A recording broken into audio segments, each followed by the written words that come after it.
हमारे देश में अलग अलग चुनौतियों से निपटने के लिए एक बल का गठन किया गया है जिसका नाम है CRPF, central reserve police force. और इसका हाल ही में 25 तारीख को स्थापना दिवस है। और सबसे ऐतिहासिक बात यह है कि पहली बार सीआरपीएफ का स्थापना दिवस बस्तर में मनाया जा रहा है। वो भी उस परिस्थिति में जब बस्तर में लगभग 4 दशक से अधिक समय से काबिज नक्सलवाद से लड़ने के लिए सीआरपीएफ के जवानों की एक महत्वपूर्ण भूमिका है। ऐसे में सीआरपीएफ की स्थापना दिवस में और भी ज़्यादा खास बात ये हो जाती है कि इसमें केंद्रीय गृह मंत्री अमित शाह खुद मौजूद रहेंगे। छत्तीसगढ़ में इन दिनों चुनाव है इस वर्ष। ऐसे में केंद्रीय मंत्री जो कि भाजपा से बिलोंग करते हैं, उनका बस्तर आना और बीते दिनों केंद्रीय मंत्री का कोरबा में आना और उस दौरान कहना कि हम 2024 तक नक्सलवाद को जड़ से समाप्त कर देंगे, तो ऐसे में इसको लेकर मायने क्या है, इस पर बातचीत करते हैं। नमस्कार, मैं विकास तिवारी हूं और आप बस्तर टॉकीज देख रहे हैं। दरअसल बस्तर में किसी भी विषय पे बहुत शोध करने के लिए या शोध की चीज़ें जानने के लिए अधिकतर हम लोग जो भी पत्रकार हैं, वो यहाँ के एक वरिष्ठ पत्रकार हैं जिनसे मैं पहले भी आपको मिलवा चुका हूँ, मनीष गुप्ता जी, उनसे बातचीत करते हैं। तो आज फिर एक बार बस्तर टॉकीज में मनीष गुप्ता जी हमारे साथ हैं।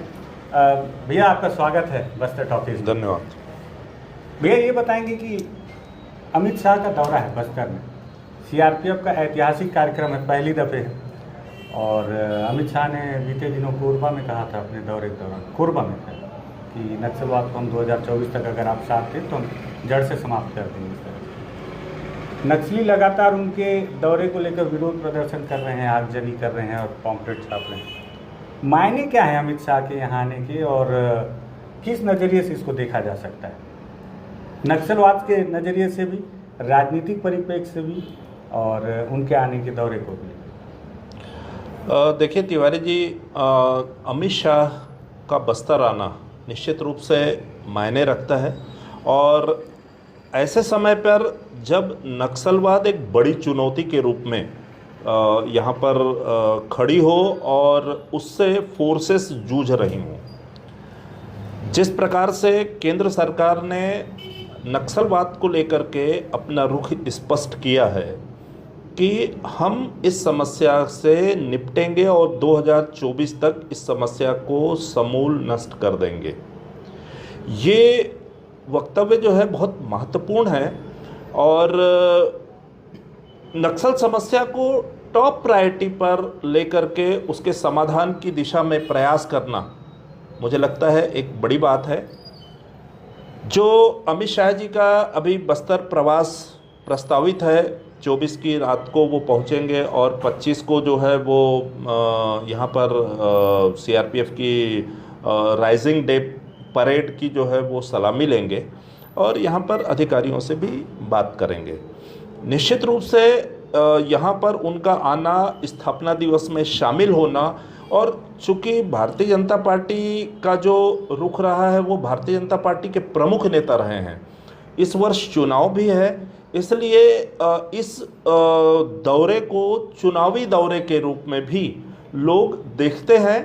और कहीं ना कहीं अगर नक्सलवाद का खात्मा होता है तो जिस प्रकार से हमारे यहाँ राजनीतिक दलों की परंपराएं हैं कि समस्या कोई भी हो, उपलब्धियां कोई भी हो, क्रेडिट लेने में सारे राजनीतिक दल पीछे नहीं हटते। हाँ।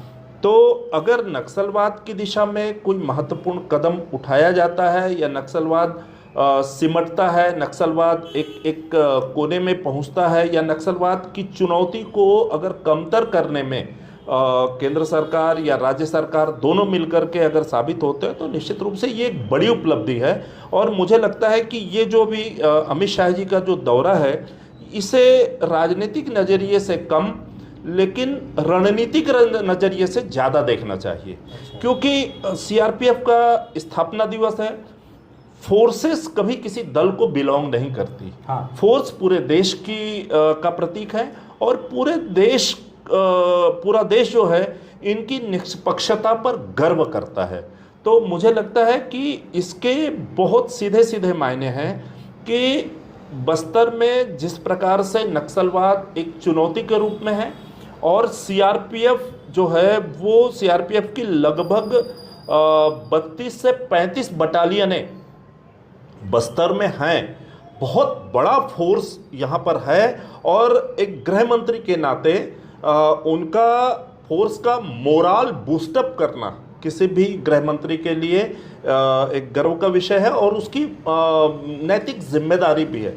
मुझे लगता है कि इस दिवस पर आकर के उनके बीच में रात बिताना, उनको मोटिवेट करना, यहाँ की समस्याओं को जानना बड़ी बात है और ये हम जो है इनको एक समग्र दृष्टि से देख रहे हैं। अच्छा भैया, मैं ये जानना चाह रहा था कि अमित शाह आएंगे यहाँ पे, जवानों के साथ रहेंगे, तो कोई बड़ी रणनीति हो सकती है क्या? मतलब बीते दिनों जिस तरह से बस्तर के अंदरूनी इलाकों में जो 3 ड्रोन अटैक भी हुए, मैं इसलिए ड्रोन अटैक हुए बोल रहा हूँ क्योंकि मैं ग्राउंड पे गया हुआ था, मैंने ग्राउंड की सारी परिस्थितियाँ और स्थितियों को देखा। वहाँ देखकर प्रतीत होता है कि यहाँ पे कुछ हवाई हमला हुआ है। अब वो चेक किया जा रहा था या ये अभी ट्रायल था, वो बात की बात है। उसको लेके भी कुछ हो सकता है क्या? सीआरपीएफ को लेके और नक्सलवाद पे कुछ इस तरह की नई रणनीति भी हो सकती है क्या बैठक में, जो बैठक होगी यहाँ पर? नहीं, निश्चित रूप से अब अगर गृह मंत्री आ रहे हैं, गृह मंत्री को पूरी मतलब पूरे इलाके की सुरक्षा, नक्सलवाद से मुक्ति, ये उनकी प्रायोरिटी है। अगर तो नक्सलवाद के खिलाफ में, नक्सली हिंसा को रोकने के खिलाफ में जिस प्रकार के फोर्सेस लड़ रही हैं और अभी उस लेवल तक जो अचीवमेंट नहीं मिला है, जिस हिसाब से जितनी फोर्सेस हैं, जितना एफर्ट लगा हुआ है, मुझे लगता है कि उस लेवल तक अभी सक्सेस नहीं मिली है। तो निश्चित रूप से, और पिछली बार जिस ढंग से इन्होंने कहा है कि 2024 तक हम नक्सल मुक्त का टारगेट लेकर के चल रहे हैं, तो और अभी भी नक्सलवाद एक बड़ा खतरा बना हुआ है, तो उससे निपटने के लिए पूरे स्थिति की समीक्षा और जो दिक्कतें आ रही हैं उस पर तो बात होनी ही चाहिए और मुझे लगता है होगा भी। और दूसरी बात, जैसे ड्रोन अटैक की आप बात कर रहे हैं, देखिए नक्सलवाद और आतंकवाद दोनों में बहुत अंतर है। नक्सलवाद को हम सीधे सीधे आर्मी का उपयोग नहीं कर सकते क्योंकि हमारे देश की इंटरनल सिक्योरिटी की प्रॉब्लम है ये। जो हमारे देश की सीमाओं से इतर दूसरे देश का जो खतरा होता है उसको हम आतंकवाद के रूप में लेते हैं और उनसे निपटने के लिए पैरामिलिट्री फोर्सेस और कहीं ना कहीं सेनाओं का उपयोग करते हैं। जिस प्रकार से ये बातें आई कि ड्रोन अटैक हुआ, तो मुझे लगता है कि ये तो शायद कोई सरकार स्वीकार करे कि हम अपने लोगों पर ड्रोन से अटैक कर रहे हैं। हाँ, स्वीकार तो मुझे नहीं लगता कि कोई सरकार करेगी। पर जैसा कि आप कह रहे हैं कि आपने देखा है कुछ मतलब साधारण जो युद्ध होता है, मुठभेड़ें होती हैं, उनसे कुछ अलग चीज़ें अगर आप लोगों ने देखी होंगी और जिस प्रकार से नक्सली बार बार इसकी बात करते हैं, तो मुझे लगता है ये संभव भी है। इसको हम मतलब हम एक जैसे नक्सलवाद को लंबे समय से देख रहे हैं और फोर्स की लड़ने की तकनीक अलग अलग है। नक्सलवाद गुरिल्ला पद्धति से लड़ाई लड़ी जा रही है। नक्सली छिप करके वार करते हैं। तो नक्सली जो है आज भी एक सामने के रूप में, एक दृश्य दुश्मन के रूप में नहीं दिख रहे हैं। आज नक्सलियों का जो चेहरा है वो आज भी छिपा हुआ है। नक्सली छद्म लड़ाई लड़ रहे हैं। तो कई बार ये होता है कि विश्व के कई देशों में इस प्रकार के गुरिल्ला वार हुए हैं और उसमें बड़ी बड़ी सेनाएं उसमें मात खाई हैं। तो बस्तर या जो हमारे देश के नक्सल प्रभावित इलाकों में अगर हमारी फोर्सेस कुछ इससे जो रूटीन की एक्सरसाइज से कुछ अलग करती हैं, तो ये भी संभव है कि इससे इनकार नहीं किया जा सकता।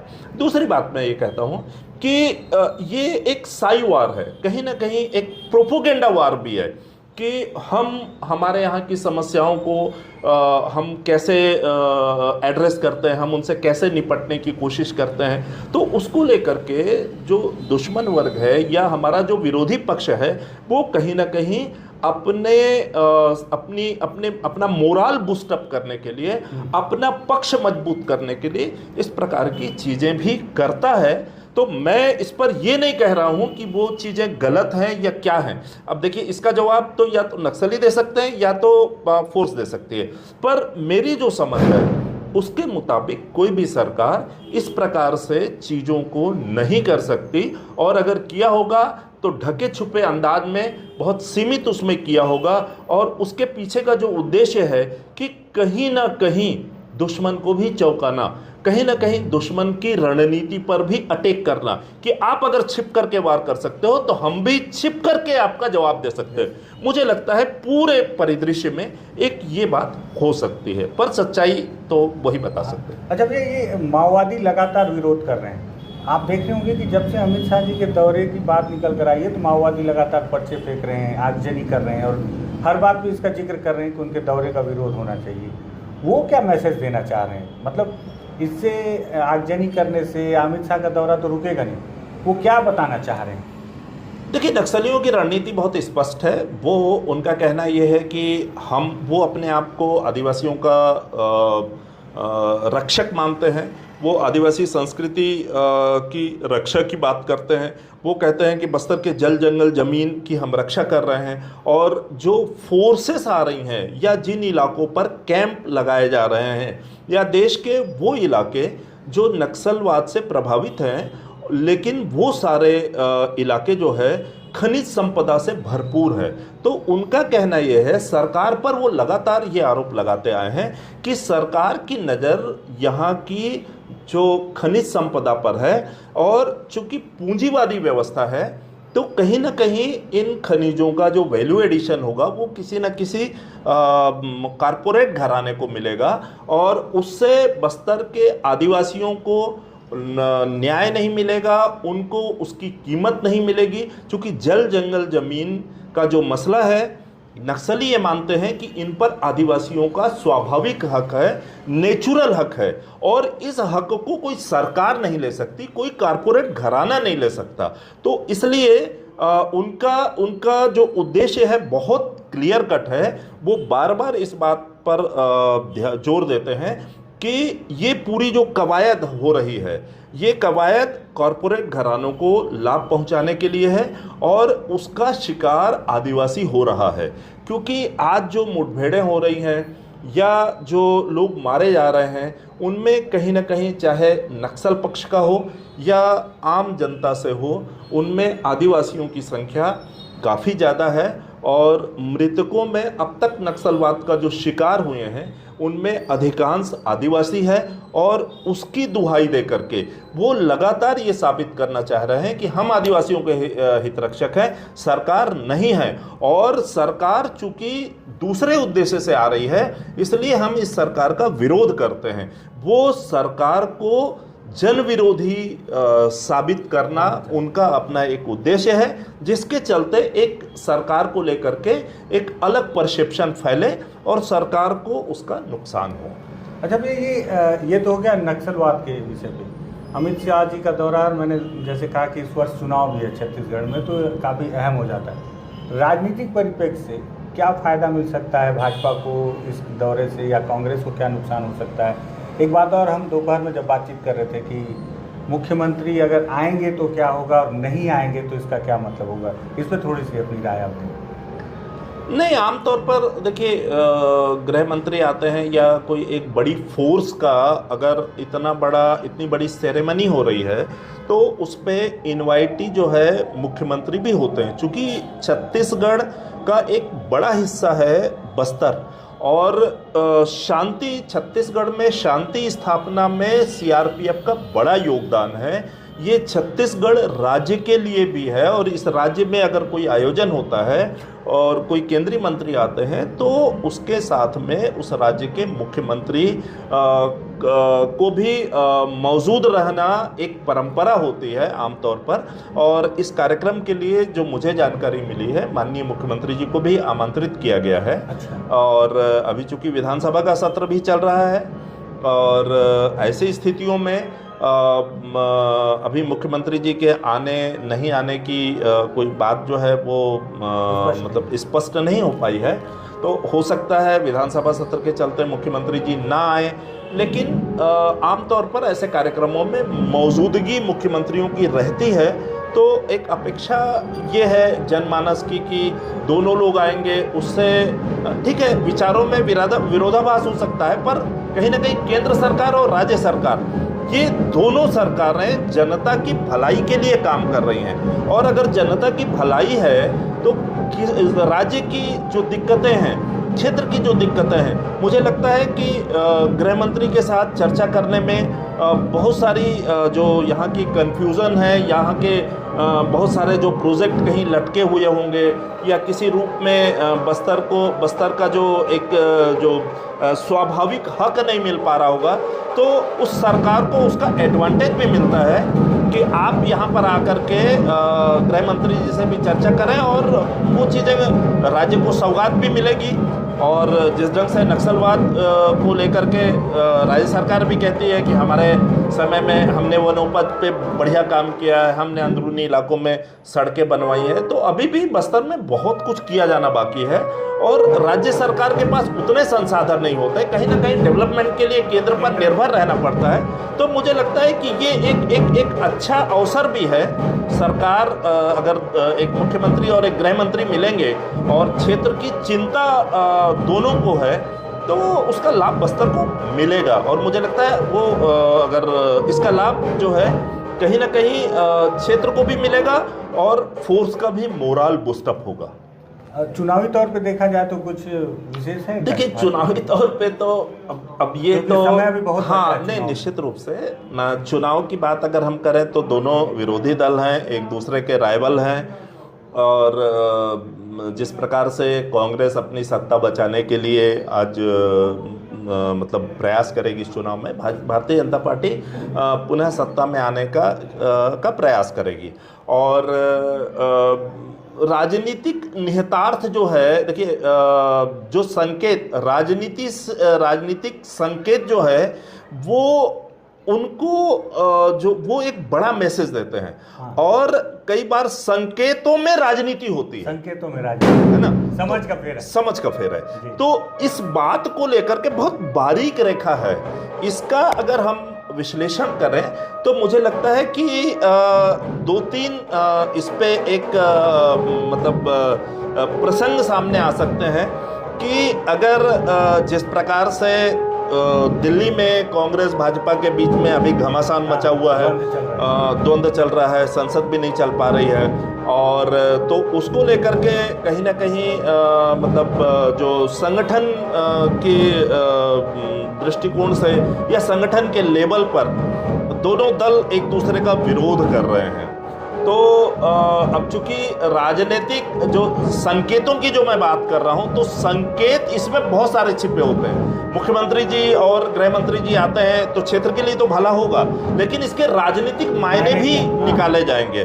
अब इन मायनों में अब देखिए हर की अपनी एक अलग दृष्टिकोण होता है कि कई लोग जो है इसके अलग मायने निकाल करके कहीं हो सकता है कि कांग्रेस के फेवर में मतलब लोग वो करें, कहीं भारतीय जनता पार्टी के फेवर में वो करें, या जो एक सियासी गणित है उसको लेकर के भी लोग चुटकी लेने में जो है ना वो पीछे नहीं हटते। तो मायने तो निश्चित रूप से निकलेंगे, चाहे परिस्थितियां जो भी हो। क्योंकि राहुल गांधी के मामले को ले लें या ईडी के मामले को ले लें तो छत्तीसगढ़ के मुखिया भूपेश बघेल लगातार जो है अटैकिंग मोड पर है बयानबाजी के मामले, लेकिन जब आमने सामने मिलेंगे तो क्या परिदृश्य रहेगा उसको लेकर? नहीं देखिए ये तो मतलब जग जाहिर है और सब लोग देख ही रहे हैं।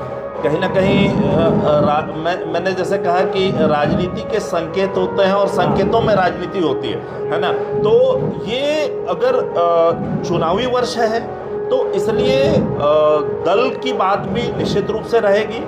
कहीं ना कहीं अब जैसे गृह मंत्री भले ये ऑफिशियल प्रोग्राम में आ रहे हो, सीआरपीएफ के प्रोग्राम में आ रहे हो, उनका जो प्रोटोकॉल आया है उसमें कोई भी राजनीतिक कार्यक्रम शुमार नहीं है, इसलिए हम ये मान सकते हैं कि वो एक ऑफिशियल प्रोग्राम है और आ रहे हैं। लेकिन इसके दूसरा संकेत ये भी है, भाई केंद्र में भारतीय जनता पार्टी की सरकार और भारतीय जनता पार्टी के बड़े नेता हैं, अगर वो यहाँ आते हैं तो कहीं ना कहीं कैडर का भी मनोबल जो है बढ़ता है। और ये नक्सलवाद की समस्या बड़ी समस्या है। इससे कांग्रेस भी इससे पीड़ित है, भारतीय जनता पार्टी भी पीड़ित है। और यहाँ पर जिस प्रकार से झीरम कांड हुआ, झीरम कांड में कांग्रेस का पूरा शीर्ष नेतृत्व शिकार हुआ, बिल्कुल बिल्कुल, और भारतीय जनता पार्टी के भी कई नेता जो है इस नक्सलवाद का शिकार हुए हैं। तो नक्सलवाद मतलब ये चुन करके नहीं आता कि भैया ये फलानी पार्टी हमारे लिए ठीक है और ये हमारे लिए गलत है।